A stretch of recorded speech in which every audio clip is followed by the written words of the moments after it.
Welcome to my channel and thank you for watching. Today's video is going to be a scenario representing a plausible, realistic Russian nuclear strike on the United States. To go into some details of the scenario, I'm going to hand things off to my partner Nigel. Here are the following assumptions for this scenario. Russia will be utilizing approximately 70% of their strategic rocket forces in the attack. They will be utilizing all of their silo-based ICBMs and a sizable portion of their mobile and sub-launched ballistic missiles. The attack will focus on the United States and will not include attacks on US military bases in foreign countries. The assumption being these would be targeted with a mix of theater-based nuclear weapons along with some portion of the remaining 30% of their strategic forces. Finally, this attack is meant to portray a realistic attack set to achieve a military aim, chiefly that of eliminating the capability of the United States to be able to engage in a protracted war with Russia. As such, the goal of the attack is not to cause maximum casualties, but to destroy the United States' ability to wage war. The attack will start with high-altitude EMP detonations, followed by strikes on key command and control locations. A counterforce attack will then commence against key military bases. A final wave of attacks will target key industrial and population centers.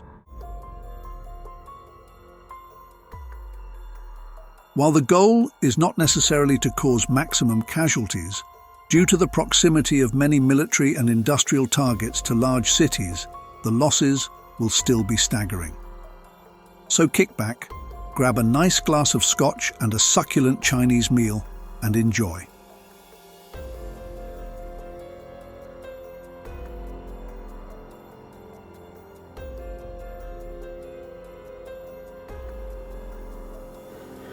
We're going to start with the high altitude EMP strike. These are going to target three main locations. There's going to be one along the east coast of the United States, one in the Central Plains, and then also one over the east coast. West coast. Sorry. This would be most of the military communication and other bases would have hardened electronics against an EMP strike, but civilian devices would be highly affected. Coincidentally enough, some older like vehicles, older radios, stuff like that would actually have a better ability to resist an EMP strike. We would see a huge impact against our power grid, commercial, residential, everything. So we see these initial launches. In this scenario, these launches are going to be spread out further than they would be in real life, mainly to allow a visual representation of each layer of the strike. They'd be following pretty closely one after the other, though. And Russia is using their mobile launchers for these initial strikes. They're going to eventually follow this with command and control strikes, again with mobile launchers. And then when they enter into their counterforce strikes, they will be using their ICBMs alongside some of their mobile launchers as well. And then at the Countervalue level, they'll actually utilize some sub-launch ballistic missiles alongside mobile ICBM launchers. The portion that they're leaving behind is going to be a mix of mobile launchers and sub-launch ballistic missiles because of the greater survivability.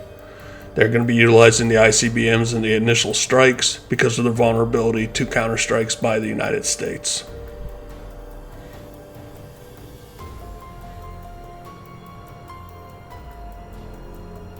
We're going to start to see lighten up now where the command and control strikes are starting to launch.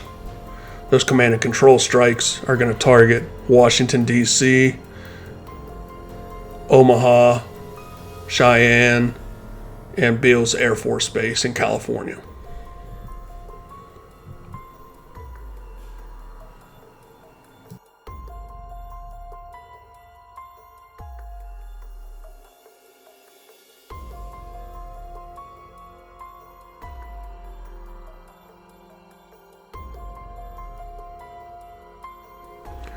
These high-altitude EMP strikes wouldn't cause any initial casualties from the blast being too high in the atmosphere.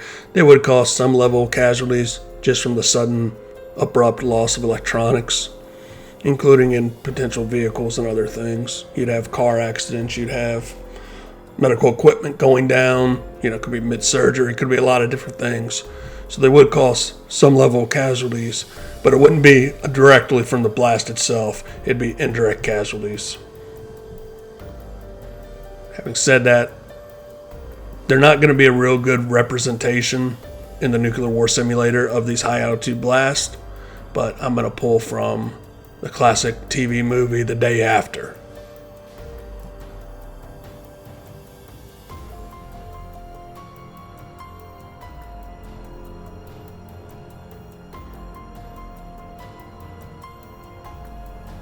The worst part about the high-altitude EMP strikes would be the loss of internet connectivity. If the general public is unable to watch the latest Magnus Division videos on YouTube, there will be widespread violence and total anarchy. Thank you, Nigel. I appreciate the pitch of confidence there. So now we're seeing the command and control strikes. Again, these would be targeting Washington, Omaha, Cheyenne Mountain Complex, Beals. The key locations that the nation would use to be able to communicate in the event of nuclear attacks. This would also happen alongside the follow-on strikes, which are just more general counterforce, but we'll be targeting multiple locations. You see there's Omaha. And now we have the main counterforce strike coming in. There's going to be numerous targets here. Virginia Beach, Miramar,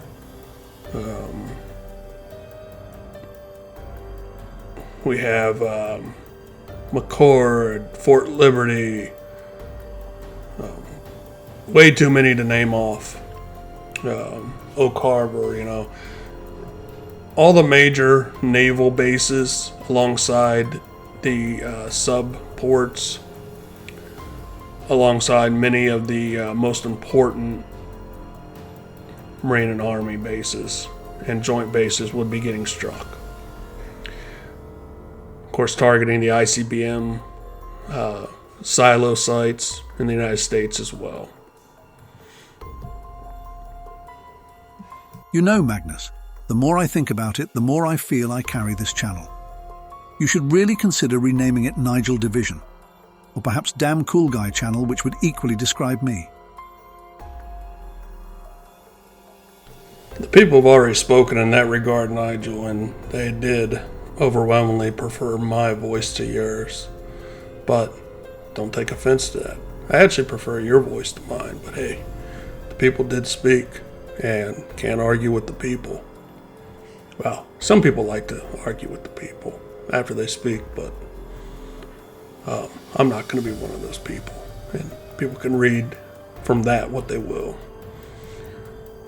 So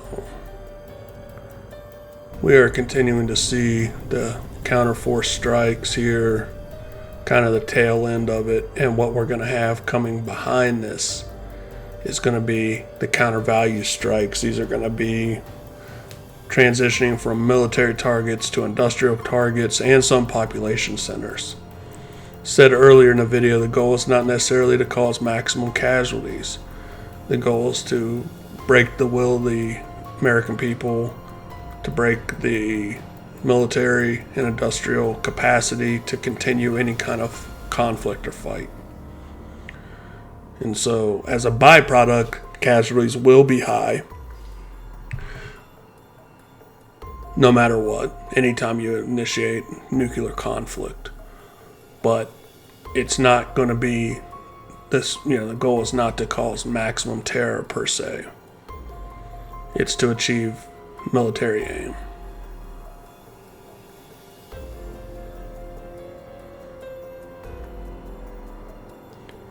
So these are still some of the counterforce strikes. ICBMs and mobile launchers launch at different rates. The ICBMs tend to fire faster than the mobile launchers for what should be obvious reasons. And now we're starting to see the countervalue strikes, which is a mix. So some of the sub-launched ones are going to get there first. I position one sub kind of a little closer to North America. Most of them are going to be more comfortably at the Russian border or under the Arctic ice.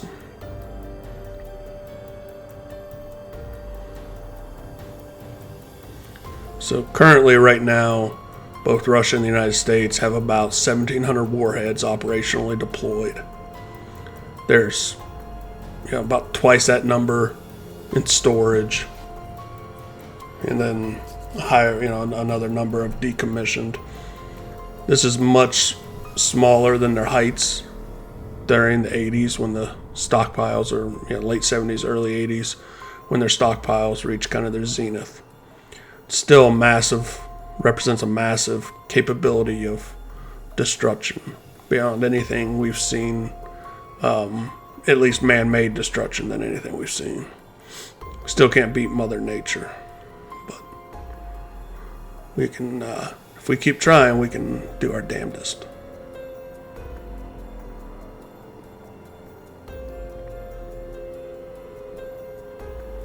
Not a lot to say here, just like I said, widespread strikes all across the United States. Nigel, what's your take?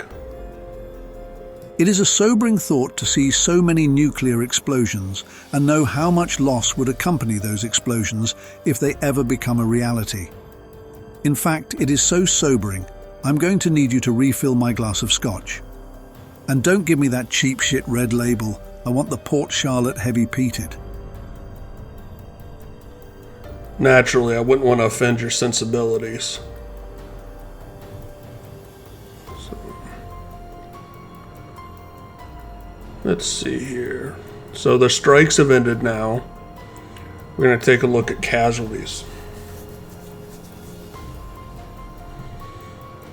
Simulation's running its calculations.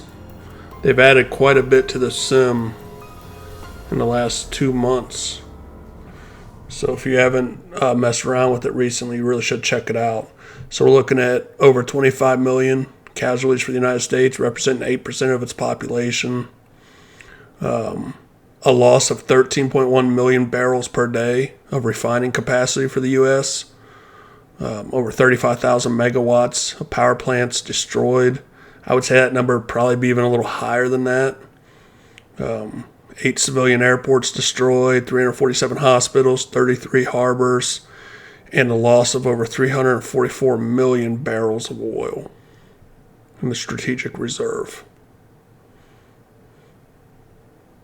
This looks at soot in the stratosphere, but they really haven't activated anything for long term. But definitely a heavy effect from burning cities and also burning objects.